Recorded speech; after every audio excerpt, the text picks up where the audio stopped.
तो हेलो दोस्तों, स्वागत है आपका इस मेरी कंटेंट की दुनिया में। मैं हूं डॉक्टर साहब गुप्ता और आज पढ़ने वाले अपन कोशिका जीवन की इकाई सेल यूनिट ऑफ लाइफ। तो अपन क्या पढ़ रहे थे? अंतर्विष्पिन के बारे में पढ़ रहे थे, अपन इंक्लूजन बॉडी के बारे में पढ़ रहे थे। तो इंक्लूजन बॉडी क्या है? ये केवल और केवल प्रोकैरियोटिक कोशिका में प्रेजेंट है। कहाँ पे? कि मैंने पहले ही बताया कि आपको कि जो अंतर्विष्पिंड होते हैं, जो इंक्लूजन बॉडी होते हैं, ये यूकैरियोटिक कोशिकाओं में नहीं पाई जाती हैं। ये केवल और केवल प्रोकैरियोटिक कोशिकाओं में पाई जाती हैं। इसके अलावा ये बचा हुआ पदार्थ को प्रतिनिधित्व करती है और जो कोशिका द्रव्य में प्रेजेंट होता है। क्योंकि अपन को पता है अंतर्विष्पिंड, बताओ अंतर्विष्पिंड झिल्ली रहित होती है या एकल झिल्ली आवत होती है या दोहरी झिल्ली आवत होती है? बराबर बताओ कमेंट में कि जो अंतर्विष्ट पिंड है, जो इंक्लूजन बॉडी है, वो झिल्ली रहित है या झिल्ली आवत है, या फिर झिल्ली आवत है तो एक एकल झिल्ली आवत है या दोहरी झिल्ली आवत है? तो बताइए, कोई ना कोई कमेंट करके बताइए फटाफट कि झिल्ली रहित है कि झिल्ली आवत है। झिल्ली आवत है तो कौन सी, एकल झिल्ली आवत है कि दोहरी झिल्ली आवत है या झिल्ली रहित है? तो अपन जानते हैं कि अंडरस्टैंड है, इंक्लूजन बॉडी है, वो झिल्ली रहित होती है। तो मान लो पता चल गया अपन को ये झिल्ली रहित है तो इसका ये क्या कोशिका द्रव्य में प्रेजेंट रहेगी, कहीं ना कहीं कोशिका द्रव्य में स्वतंत्र रूप से पड़ी रहेगी। तो सेकंड पॉइंट ये कह रहा है कि ये बचा हुआ पदार्थ है। बचा हुआ पदार्थ का मतलब क्या कहना चाह रहे हैं अपन? जैसे अपनी कोई कोशिका है, कोई कोशिका ने में जो ग्लूकोज के रूप में भोजन गया, उसके अलावा जो ग्लूकोज के रूप में वो अपना शोषण करती है माइटोकॉन्ड्रिया में। मान लो कोई अपन यूकैरियोटिक कोशिका की बात कर रहे हैं, तो उसमें माइटोकॉन्ड्रिया होगी, और जबकि अपन कोई प्रोकैरियोटिक कोशिका की बात करें तो उसमें मीजोसोम होगा। और जो मीजोसोम होगा वो कहीं ना कहीं, अब मीजोसोम का कार्य क्या है? वो ऊर्जा का उत्पादन करना, ऊर्जा का उत्पादन करेगा, ग्लूकोज का अवशोषण करेगा, और जो बचा हुआ पदार्थ होगा उसको कहाँ डालेगा? तो ये यही अंतर्विष्ट पिंड के रूप में फेंक देता है। ये क्या करता है? अंतर्विष्ट पिंड के रूप में बचे हुए पदार्थ का वो फेंक देता है, और इसमें अंतर्विष्ट पिंड के रूप में एकत्रित हो जाता है वो पदार्थ। तो बचा हुआ पदार्थ का प्रतिनिधित्व करती है कौन? अंतर्विष्ट पिंड। इसके अलावा एक कोशिका द्रव्य में प्रेजेंट होती है।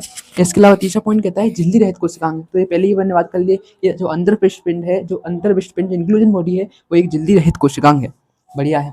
चौथा पॉइंट के बारे में बात करें तो स्वतंत्र रूप से कोशिका द्रव्य में प्रेजेंट है। तो मैंने पता कर लिया कि इसकी झिल्ली तो है ही नहीं, इसके बाद कोई झिल्ली मिल्ली है नहीं, कोई गिराव है नहीं, कोई किसी का डर है नहीं। तो ये स्वतंत्र रूप से कोशिका द्रव्य में प्रेजेंट रहती है। बढ़िया है। आगे इसके उदाहरण दिए हैं हमने। क्या है? पहला उदाहरण है फॉस्फेट कणिका। पहला उदाहरण क्या है? फॉस्फेट कणिका। दूसरा उदाहरण है ग्लाइकोजन कणिका। तीसरा उदाहरण है साइनोफाइसिन कणिका। और चौथा उदाहरण है गैस रसदानी। ठीक है। तो अंतर्विष्पिंड के बारे में अपन ने ये पढ़ा है। इसके अलावा देखो, अंतर्विष्पिंड के बारे में अपन ने एग्जाम्पल लिख लिया है कि पहला एग्जाम्पल है फॉस्फेट कणिका, दूसरा एग्जाम्पल है ग्लाइकोजन कणिका, तीसरा एग्जाम्पल है साइनोफाइसिन कणिका, और चौथा एग्जाम्पल है गैस राजधानी। ठीक है। तो अपन गैस राजधानी के बारे में अपन पढ़े। तो गैस राजधानी क्या है? तो गैस राजधानी अपन ने तो डायग्राम में ही बनाया गैस राजधानी। देखो, ये ग्रीन पेन से बनाया ना, ये गैस राजधानी है प्रोकैरियोटिक कोशिका में। ठीक है। तो गैस राजधानी का कार्य क्या है? ये उत्प्लावकता प्रदान करती है। गैस राजधानी क्या करती है? उत्प्लावकता प्रदान करती है। बोले तो उत्प्लावकता क्या? अपन ने फिजिक्स में पढ़ते हैं ना, उत्प्लावन बल। मतलब कि जो पानी में कोई वस्तु होती है तो वो क्या एक मतलब एक तो वस्तु का भार बल उसे नीचे की ओर खींचता है, और जो उत्प्लावन बल होता है जो ऊपर की ओर खींचता है, वही उत्प्लावन बल है। यदि किसी किसी बैक्टीरिया है उसके पास यदि गैस राजधानी है तो उसको मतलब कि उसके तैरने में मदद करता है। यदि मान लो कोई बैक्टीरिया है जो समुद्र के किनारे पे तैर रहा है, तो ये गैस राजधानी उसको उत्प्लावन बल प्रदान करती है जिससे वो नीचे डूबे ना। तो ये उत्प्लावकता का काम करती है। ठीक है। ये क्योंकि अपन जानते हैं अधिकांशतः जो जो जो सौपोषी होते हैं, जो जीवाणु, वो समुद्र के पानी में रहते हैं, तो उनको उत्प्लावक बल की आवश्यकता होती है। उनमें गैस राजधानी पाई जाती है। तो कौन से जो प्रकाश संश्लेषी जीवाणु हैं, नील हरित और हरे बैगनी प्रकाश संश्लेषी जीवाणु हैं, उनके अंदर गैस राजधानी पाई जाती है। सभी जीवाणु के अंदर गैस राजधानी नहीं पाई जाती है, कि कुछ चुनिंदा है जिनके अंदर गैस राजधानी पाई जाती है। कौन कौन? एक तो नील हरित प्रकाश संश्लेषी जीवाणु और एक हरे बैंगनी प्रकाश संश्लेषी जीवाणु। बस दो ही हैं। कौन दो हैं? नील हरित यानी ब्लू ग्रीन प्रकाश संश्लेषी जीवाणु, और एक है हरे बैंगनी प्रकाश संश्लेषी जीवाणु। बढ़िया है।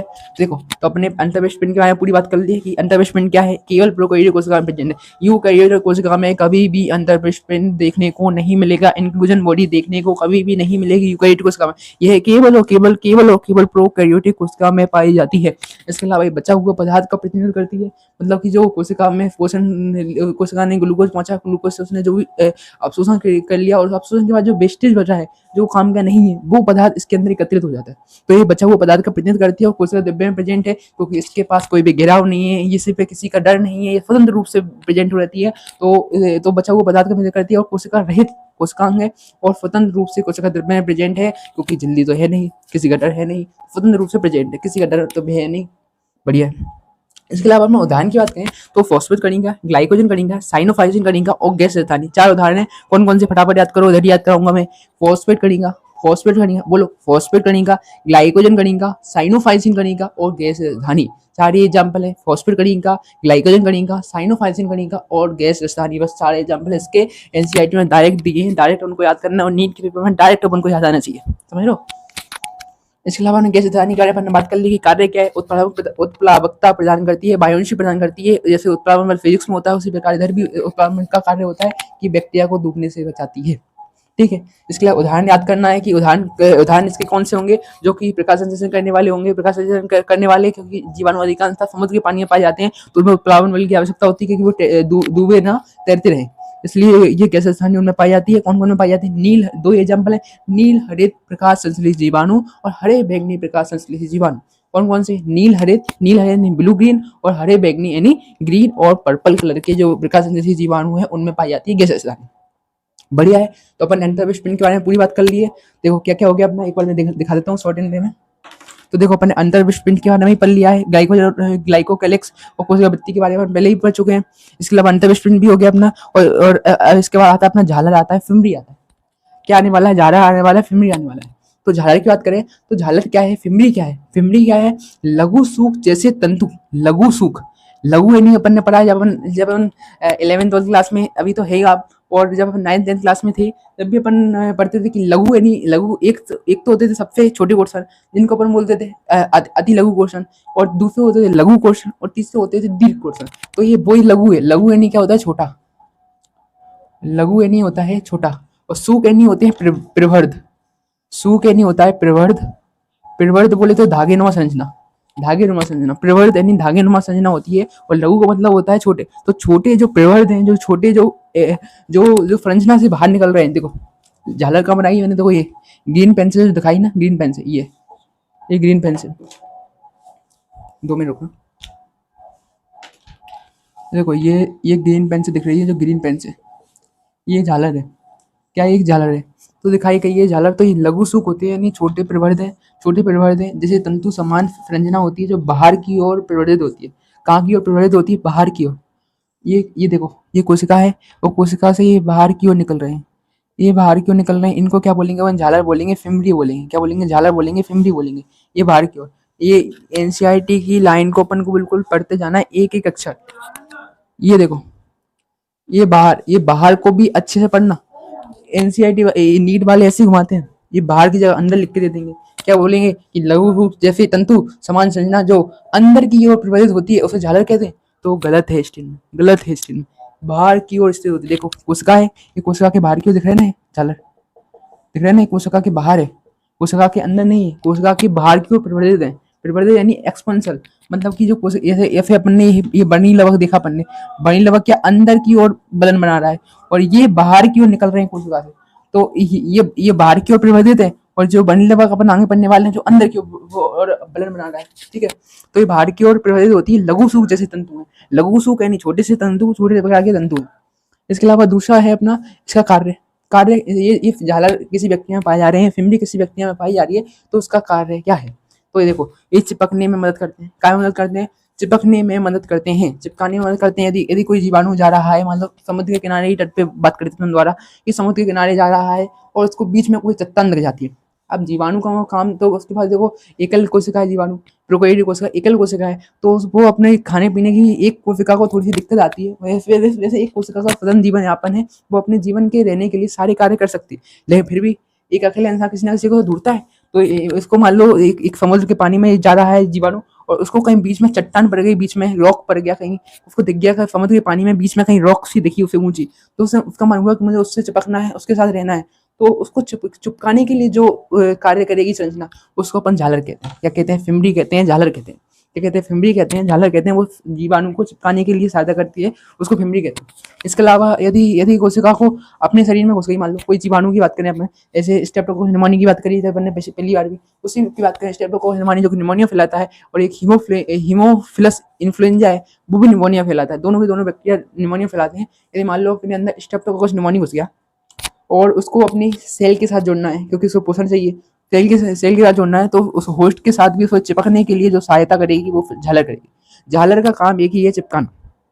झालर का काम क्या है, चिपकाना। फिमरी का काम एक ही काम, एकमात्र काम ऑफ फिमरी क्या है, चिपकाना, चिपकाने का कार्य करती है। झालर फिम्बरी क्या करती है, चिपकाने का कार्य करती है। चाहे फिर वो चट्टान से चिपकाए, चाहे वो पोषक तत्व एनी होस्ट से चिपकाए, अपने अंदर चिपकाए या फिर चट्टान से चिपकाए, किसी से चिपकाए, जब भी चिपकाने की बात आएगी जीवाणु में, प्रोकैरियोटिक कोशिका में, तो वो झालर निभाएगी रोल।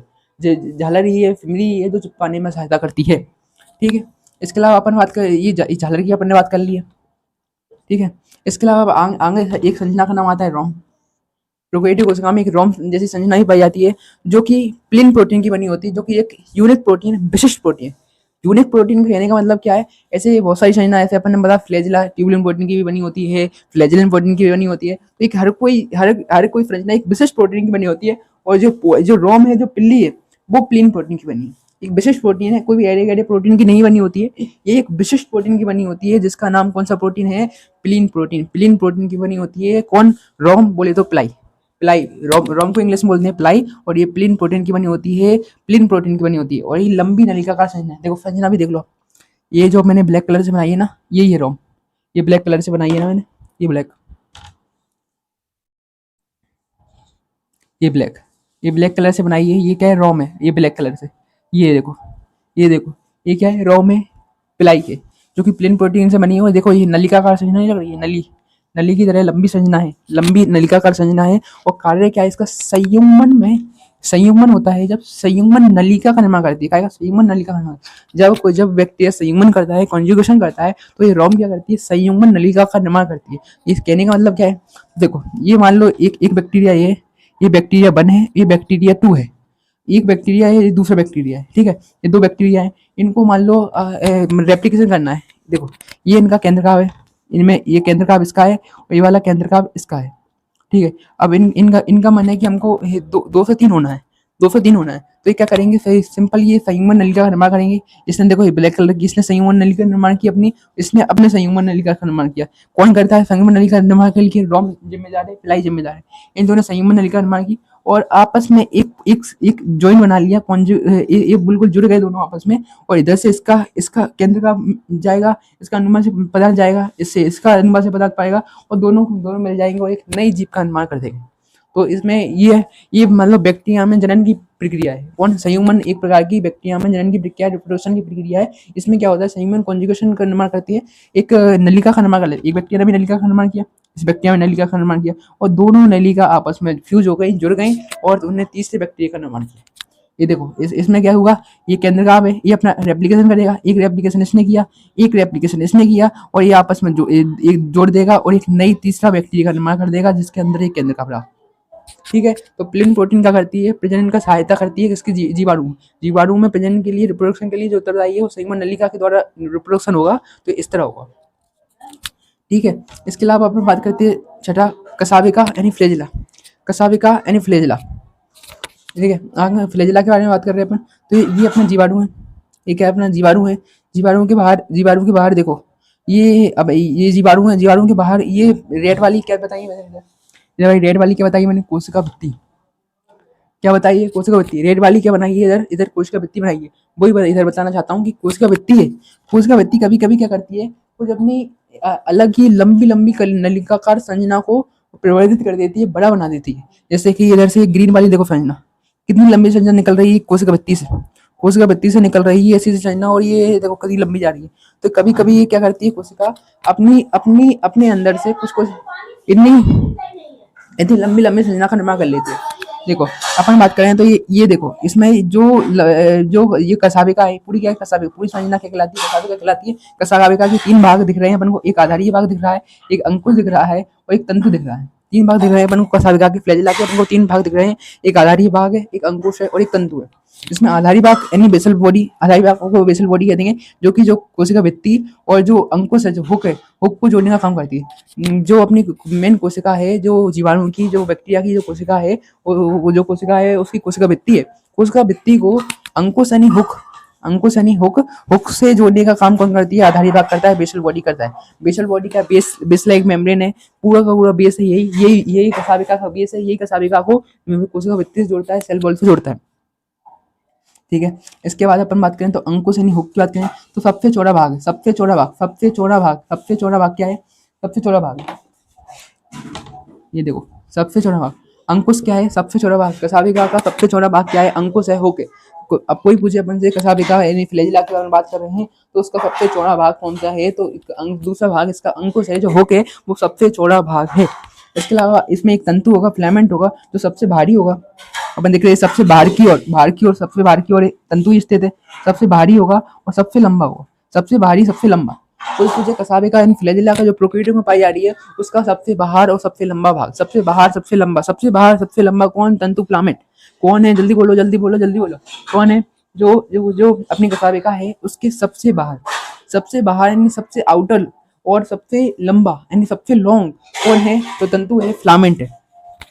तो बनने कसाबे के देखो 3 भाग देख लिए हैं। एक आधारी भाग है, एक अंकुश है, एक तंतु। इंग्लिश में बोले तो बेसल बॉडी, हुक और फिलामेंट। ठीक है। इसके अलावा अपन बात करें कसाबे की और बात करते करें तो देखो ये जो जीवाणु होता है, देखो कसाबे का काम क्या है? देखो ये अपन ने पढ़ी इधर झालर और रोम। झालर और रोम ये कहीं ना कहीं गति में तो फायदा नहीं कर रही थी। झालर और रोम किसी प्रकार की गति नहीं प्रदान कर रही। झालर का काम क्या था? चिपकना। ये किसी प्रकार की जीवाणु को गति प्रदान नहीं कर रहा था, गति लेके नहीं जा रहा था कहीं भी, ये चिपकने में सहायता कर रहा था। और रोम रोम प्रजनन कर रहा था, उससे रिप्रोडक्शन में सहायता कर रहा था, कॉन्जुगेशन में सहायता कर रहा था। तो इसका भी काम गति का नहीं, इसका भी काम गति का नहीं। लेकिन जो कसाबे का है, जो ऐसी लहराती हुई संरचना है, वेव की तरह संरचना है, तरंग की तरह संरचना है, इसका काम होता है गति करवाना।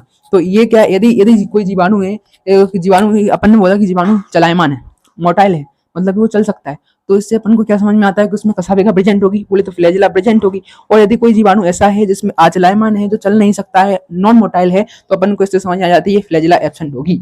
मतलब कि ये कहीं ना कहीं गति के लिए उतरता ही है। यदि फ्लैजिला किसी जीवाणु में फ्लैजिला प्रेजेंट है तो वो चलायमान है, वो मोटाइल है, वो चल सकता है। और यदि किसी जीवाणु में जो कसाबे का है, जो फ्लैजिला है, वो एब्सेंट है, तो वो अचलायमान है, वो चल नहीं सकता, नॉन मोटाइल होगा। ठीक है। अपन ने बात कर ली कोशिका भित्ति का विस्तार है। अब कोई पूछता है कोशिका कसाबिका है जो फ्लैजिला है वो किसका विस्तार है?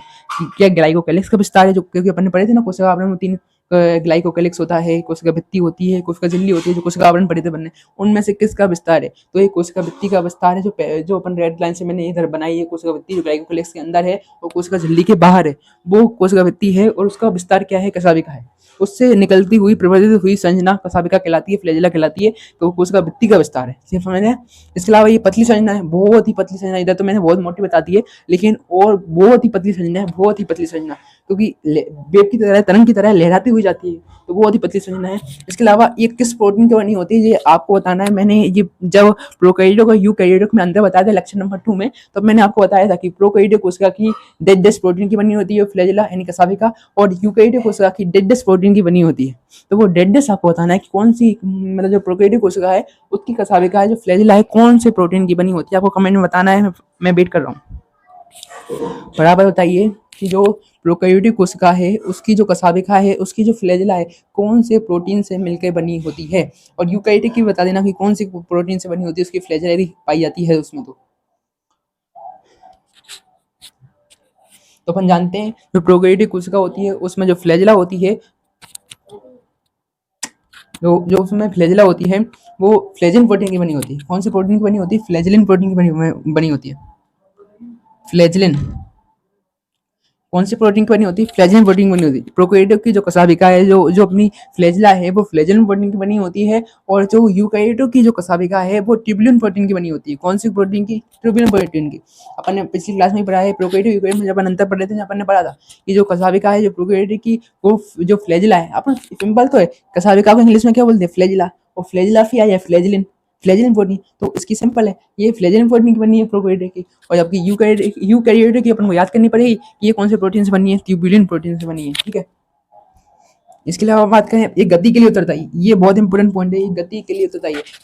कसाबिका का काम ही क्या है? गति कराना। लहराती हुई जाती है, वेव की तरह जाती है। जब कोई, मान लो कोई जीवाणु है तो समुद्र में जा रहा है, तो उसको तरंग की तरह ले जाती है पानी के साथ, तो काम उसमें काम करती है कसाबिका, फ्लैजिला रोल प्रदान करती है। कौन करती है? फ्लैजिला रोल प्रदान करती है अपना पूरा पूरा। तो ये नीट में पूछा हुआ क्वेश्चन है कि क्या, आप ही बताना, क्या क्या रोम और झाला का काम गति करवाना है? क्या रोम और झाला का काम गति करवाना है?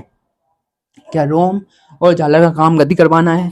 तो गलत, बिल्कुल गलत क्वेश्चन है। गलत क्या? गलता है, मतलब गलत से भी बड़ा। झालर और रोम का कार्य कभी भी गति करवाना नहीं है। झालर का काम है चिपकाना और रोम का कार्य है इस लंबी नलिका का संयोजन जो कि संयुग्मन में पार्टिसिपेट करती है और संयुग्मन नलिका का निर्माण करवाना। क्या नाम है? रोम का कार्य क्या है? संयुग्मन नलिका का निर्माण करवाना, जिससे कि आगे चल के बैक्टीरिया आगे चल के अपनी नई संतति पैदा कर सके। ठीक है। और कसावे का तो गति किसका कार्य है? फिर कोई पूछे गति, यदि हमने मान ली आपकी बात कि झालर और रोम का कार्य नहीं है गति करवाना, तो किसका काम है गति करवाना? तो फ्लैजिला होती है, जो कसाविका होती है, जो वेव लाइक स्ट्रक्चर है, नलिका का संरचना है, लंबी संरचना है, उसका काम होता है गति करवाना। वही गति करवाने के लिए उत्तरदायी होती है किसी जीवाणु में। तो देखो, तो इसका काम है गति करवाना, कसाविका का कार्य है, फ्लैजिला का कार्य है गति करवाना। ठीक है, ये नीट में बहुत बार पूछा हुआ क्वेश्चन है। ठीक है, तो देखो नोट करो फटाफट। देखो आज अपन ने किस किसकी बात कर ली है? ग्लाइकोकैलिक्स अपन ने खत्म कर दिया है, कोशिका भित्ति अपन ने खत्म कर दिया है, अंतर्विष्ट पिंड भी अपन ने खत्म कर दिया है, झालर भी अपना खत्म हो गया है, रोम भी खत्म हो गई है, और कसाबिका। आज अपन ने 6 टॉपिक कर लिए। प्रोकैरियोटिक कोशिका अपन पढ़ रहे थे ना, उसमें जो 12 टॉपिक थे, हाँ 12 थे, 12 टॉपिक थे प्रोकैरियोटिक कोशिका में, अपन ने उसमें 6 आधे कर लिए, मतलब 6 और अपन कोशिश करेंगे कल हो जाए और प्रोकैरियोटिक कोशिका अपन खत्म करें। प्रोकैरियोटिक कोशिका खत्म जैसी हुई, फिर उसके बाद यूकैरियोटिक कोशिका और चैप्टर एंड सेल। छोटा तो सेल चैप्टर है यार, मेन तो जब मजे आएंगे जब हम 12th क्लास के जेनेटिक्स पढ़ेंगे, बायोटेक पढ़ेंगे, ये बड़े बड़े चैप्टर्स हैं। ये तो अभी कुछ नहीं है, छोटे मोटे चैप्टर हैं, तो बेसिक नॉलेज है, बहुत सारे को पता भी होगा, 9th और 10th क्लास में अपन पढ़ते ही हैं। तो वो अलग बात है, हिंदी मीडियम के लिए उस तरह का कंटेंट नहीं है। 9th और 10th में अपन ने बस रट रट के पास कर दिया, लेकिन अब आ रहा होगा समझ में। लेकिन अब मैं आपके लिए वो कंटेंट लाया हूँ हिंदी मीडियम के लिए, जो इंग्लिश मीडियम वाले भी सोचते हैं कि हमको मिल जाए कहाँ से ऐसा कंटेंट। हिंदी मीडियम में वो कंटेंट लेके आया हूँ, क्योंकि पता ही है आपको, मेरे नोट्स में पीडब्ल्यू का नोट्स देख लो, चाहे आप एल कोटा का देख लो, किसी भी बड़ी कोचिंग का आप नाम ले लो, उसी कोचिंग के नोट्स भी मेरे कंटेंट में मैं कॉपी नहीं किया किसी का, वो सब नोट्स तो मेरे में इंक्लूड हैं ही। इसके अलावा मैंने जो अपने एडिशनल पॉइंट बनाए और जो एनसीईआरटी की जो मैंने हेडिंग लाइन देखी है, वो भी सब मैंने अपने नोट्स में एकत्रित किया है। वो मेरे एडिशनल पॉइंट भी है ना, वो कई जो एडिशनल पॉइंट थे मेरे, जो वो नीट 2026 का जो टफेस्ट पेपर बना था री नीट का, उसमें डायरेक्ट की डायरेक्ट है। जब मैं सेल साइकिल वाला चैप्टर पढ़ाऊंगा ना आपको, जब आपको बताऊंगा कि एक क्वेश्चन ऐसा था सेल साइकिल का, वो डायरेक्ट ही डायरेक्ट मेरे नोट से है, उसको ढूंढने वाले ढूंढ नहीं सकते। एनसीईआरटी का इतना हिडन पॉइंट है वो मेरे नोट से, वो समझ रहे हो? तो बस आपको धैर्य रखना है और विश्वास बनाए रखना है, प्रेम बनाए रखना है। देखो अपन ने अच्छा कंप्लीट कर लिया है, बस अब आगे चल के अपन को ये मध्यकाय पढ़ना है, बनी की लगभग पढ़ना है, राइबोसोम पढ़ना है, केंद्रका पढ़ना है, प्लाज्मिड पढ़ना है और ग्राम पंथी पढ़ना है, और प्रोकैरियोटिक कोशिका अपनी खत्म, और यूकैरियोटिक कोशिका अपन स्टार्ट कर देंगे। कल प्रोकैरियोटिक कोशिका खत्म हो जाएगी और परसों से अपन यूकैरियोटिक कोशिका स्टार्ट कर देंगे, और देन फिर अपन उसको कंप्लीट करेंगे और सेल चैप्टर कंप्लीट। ठीक है, तो आज के लिए इतना ही। थैंक यू, धन्यवाद, प्रेम बनाए रखिए।